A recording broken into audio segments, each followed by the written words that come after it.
Laura's awesome, but she's a bit of a loose cannon when it comes to hair blossoms. This is an example of the sort of ridiculous comedy infused into every aspect of Jenny Lawson's writing in Furiously Happy, a funny book about terrible things. This is a memoir published in 2015 and is written as a comedy, including some hilariously out-of-pocket jokes, but it reflects on the author's very serious struggle with her own mental health and other diseases. Jenny Lawson strings together 40-some narratives, dialogue, and interviews to reflect on the ways that she has lived with mental illness and the relationship she has fostered within her own life.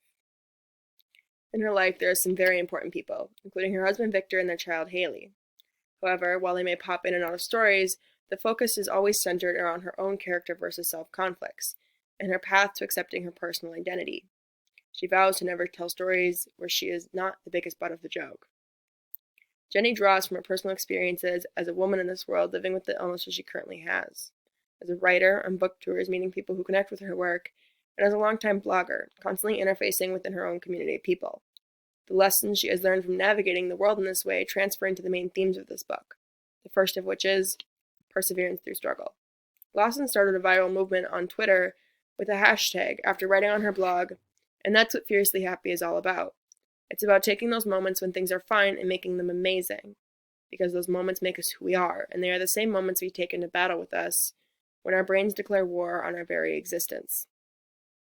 She committed herself to living life to the fullest, saying yes to every possible positive opportunity and being furiously happy in spite of everything telling her not to be, because it was necessary for her to be able to get to the deepest pits of her mental illness and to keep going for everyone around her.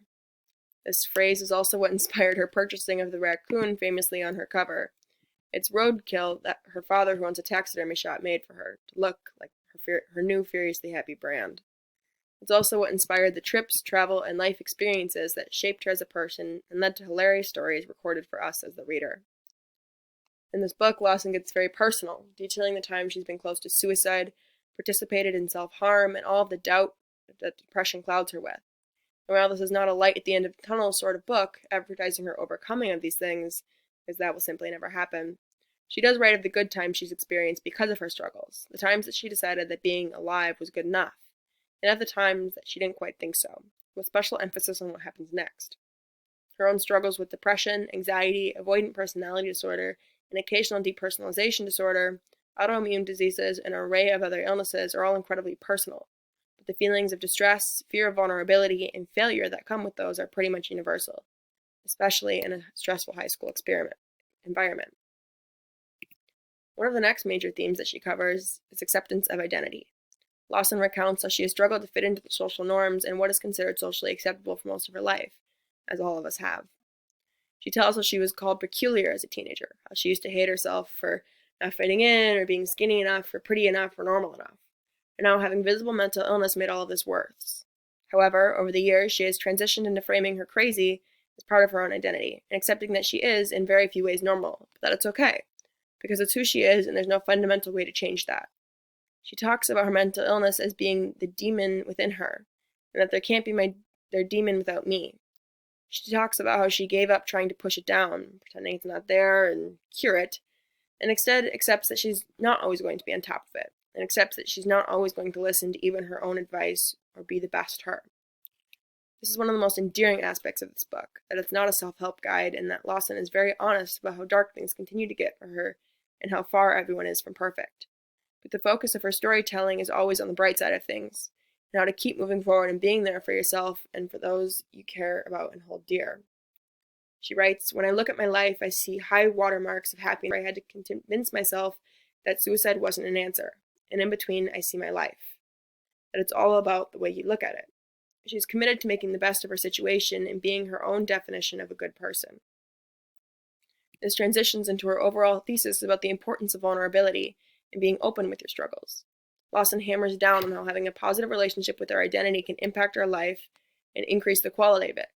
But she also states her purpose for writing this book is to help make others feel comfortable in their own skin and to feel like they are not alone. She recounts many times of how feeling isolated is one of her biggest struggles, but also the one that has been most alleviated by becoming a writer and connecting with people going through the same things as her. She's been able to build a community of those dealing with the same problems and viewed that all in an extremely positive light. She writes, "I have a folder that's labeled the folder of 24. Inside are letters from 24 people who were actively in the process of planning their suicide, but who stopped and got help, not because of what I wrote on my blog, but because of the amazing responses of the community of people who read it and said, "Me too." She tells of how at book signings she had many people lean into her ear and say that they are the 25th. She recounts that her own father has opened up tremendously after reading her own writing. Throughout Fiercely Happy, she encourages the reader to do the same for themselves and to be open and honest about who they are, and accept their whole selves as something to be proud of. Now, while these are all incredibly serious topics, Lawson's writing style is certainly not. Her narratives are separated into short, funny chapters, and she utilizes a fun tone with extremely informal diction to forge a personal connection with her audience. Her first-person point of view and almost train-of-thought style leaves an audience feeling they were just talking to a friend.